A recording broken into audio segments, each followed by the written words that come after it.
Mark chapter 3. He entered again into the synagogue, and there was a man there whose hand was withered.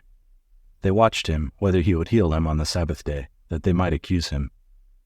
He said to the man whose hand was withered, "Stand up." He said to them, "Is it lawful on the Sabbath day to do good or to do harm, to save a life or to kill?" But they were silent.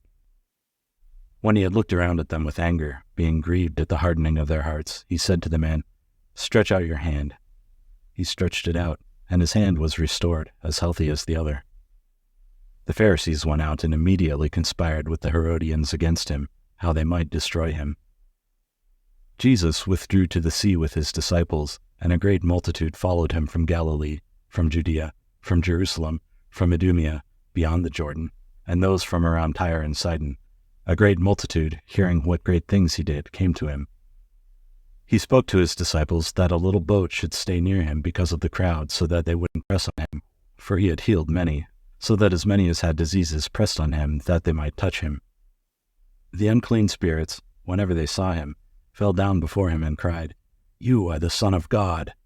He sternly warned them that they should not make him known. He went up into the mountain and called to himself those whom he wanted, and they went to him. He appointed 12, that they might be with him, and that he might send them out to preach, and to have authority to heal sicknesses, and to cast out demons.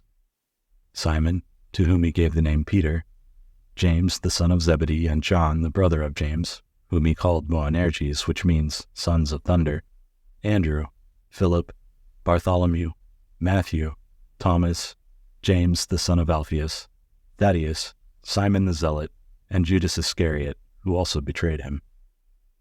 Then he came into a house. The multitude came together again, so that they could not so much as eat bread. When his friends heard it, they went out to seize him, for they said, "He is insane." The scribes who came down from Jerusalem said, "He has Beelzebul, and by the prince of the demons he casts out the demons." He summoned them and said to them in parables, "How can Satan cast out Satan? If a kingdom is divided against itself, that kingdom cannot stand. If a house is divided against itself, that house cannot stand. If Satan has risen up against himself and is divided, he can't stand, but has an end.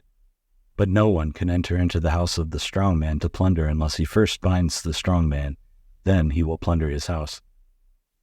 Most certainly, I tell you, all sins of the descendants of man will be forgiven, including their blasphemies with which they may blaspheme. But whoever may blaspheme against the Holy Spirit never has forgiveness, but is subject to eternal condemnation, because they said, 'He has an unclean spirit.' His mother and his brothers came, and standing outside they sent to him, calling him. A multitude was sitting around him, and they told him, 'Behold, your mother, your brothers, and your sisters are outside looking for you.'